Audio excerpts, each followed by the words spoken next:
If you're taking a weight loss drug like Ozempic or Wegovy right now, there's a question you should already be thinking about. How are you going to keep the weight off when the medication isn't doing the work anymore? Because losing weight and keeping weight off are two very different things. I've actually seen this up close with my younger brother. He was taking Wegovy, the weight was coming down, and things were going well. But eventually, insurance stopped covering the medication, and he couldn't afford to keep taking it out of pocket. And it made me realize something. Most people spend all their time thinking about losing weight, but very little time thinking about maintaining it. Before we get into the plan, it's important to understand why this matters. In a follow-up study known as the Step 1 trial extension, researchers tracked participants after they stopped semaglutide. They found that, on average, participants regained about 2/3 of the weight they had previously lost within a year of stopping the medication. Now, that doesn't mean weight regain is inevitable, but it does suggest that if you want to keep the weight off long term, you need a strategy that goes beyond the medication itself.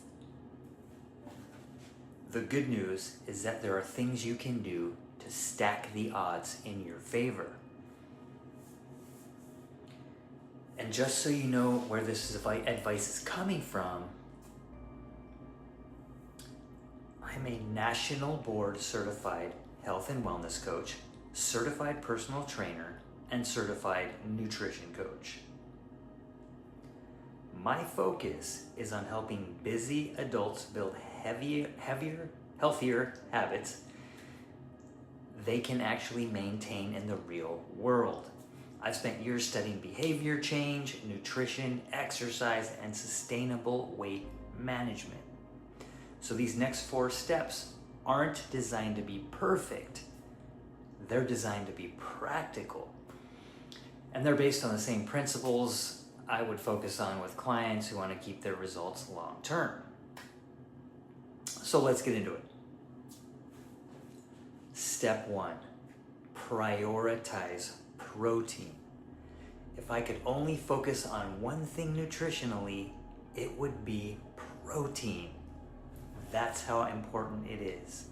A good target for most people is around 0.7 to 1 gram of protein per pound of body weight per day, or in metric terms, it's about 1.6 to 2.2 grams per kilogram of body weight per day.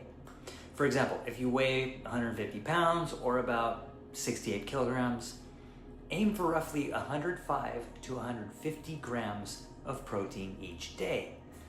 That usually means getting around 25 to 40 grams of protein per meal, somewhere in that range.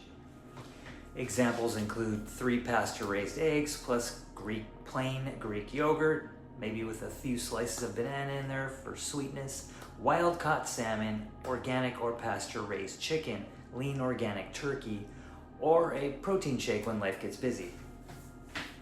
Protein may help support muscle retention and improve fullness, which becomes especially important when you're no longer getting the appetite suppressants of the medication. Step 2, preserve your muscle. This is one of the biggest mistakes I see. People focus entirely on the number on the scale. But muscle matters. Muscle helps support strength, mobility, metabolic health, and long-term weight management. My recommendation, strength train 2 to 4 times per week. I like to call that a minimum. Nothing complicated. Focus on large muscle groups using exercises such as squats, rows, presses, lunges, and deadlift variations. A simple workout could look like this: about 5 to 10 minutes warm-up cardio, 20 to 30 minutes of resistance training, and another 5 to 10 minutes of cardio for cool down. That's it. Simple and repeatable beats perfect and complicated. One more thing I'd encourage is daily movement. You don't need to live in the gym, but aiming for roughly about 7,000 to 10,000 steps per day can be a simple way to support your health, increase activity, and help maintain results. Even a short walk after meals can make a difference, and there are plenty of options to be able to track your steps. And if you like exercise demonstrations, I break many of these movements down in my YouTube shorts. Step number 3, create repeatable meals. This is where many people get into trouble. They rely on motivation. Motivation comes and goes, as we all know. Systems stay. Another thing that helps many people maintain their results is avoiding the extremes. One mistake I see is people trying to eat as little as possible. Bad move. That's usually hard to sustain long term. Instead, I prefer a moderate approach.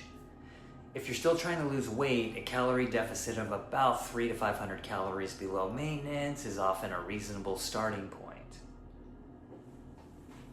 For many adults, that might land somewhere around 1,500 to 2,200 calories per day, depending on body size, activity level, age, goals, etc.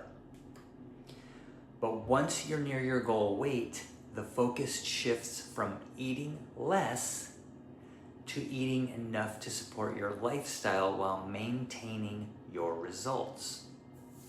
Instead of trying to create a different meal plan every week, build a handful of meals you enjoy and can repeat.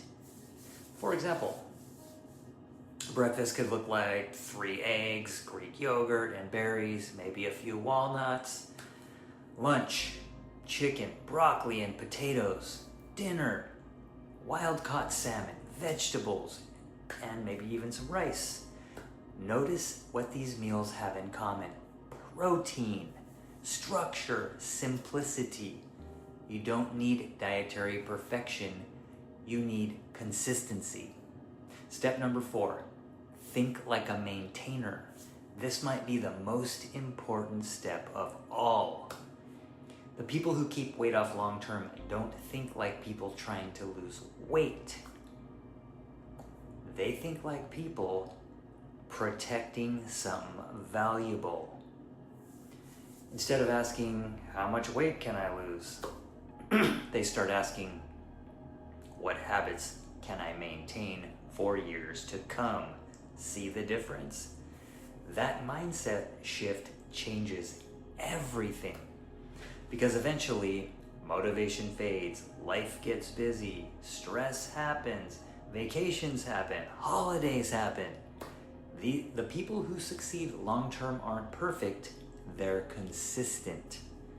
What this looks like in real life. Let me show you what this could look like in a typical day. This isn't the only way to do it, by the way, but it gives you a practical example. Okay, breakfast could look like 3 pasture-raised eggs, 1 cup plain Greek yogurt and berries, maybe a few walnuts. Roughly 35 to 40 grams of protein, about 400 to 500 calories. Lunch could look like 5 to 6 ounces of organic or pasture-raised chicken, vegetables like broccoli or spinach, and a moderate serving of rice or potatoes. That's roughly, again, 35 to 40 grams of protein, about 500 to 600 calories. A snack, if you need it, protein shake or Greek yogurt, again, roughly 20 to 30 grams of protein for a snack, about 150 to 250 calories. Dinner could look like 5 to 6 ounces wild-caught salmon, or lean turkey, some vegetables as mentioned, and a moderate serving of carbohydrates.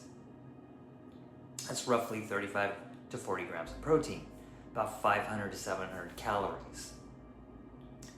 That daily total would give you approximately 125 to 150 grams of protein and roughly around 1,700 to 2,000 calories, depending on portion size, which fits very well within the ranges we discussed earlier. Notice that there's nothing magical here. No detoxes, no special supplements, no extreme restrictions.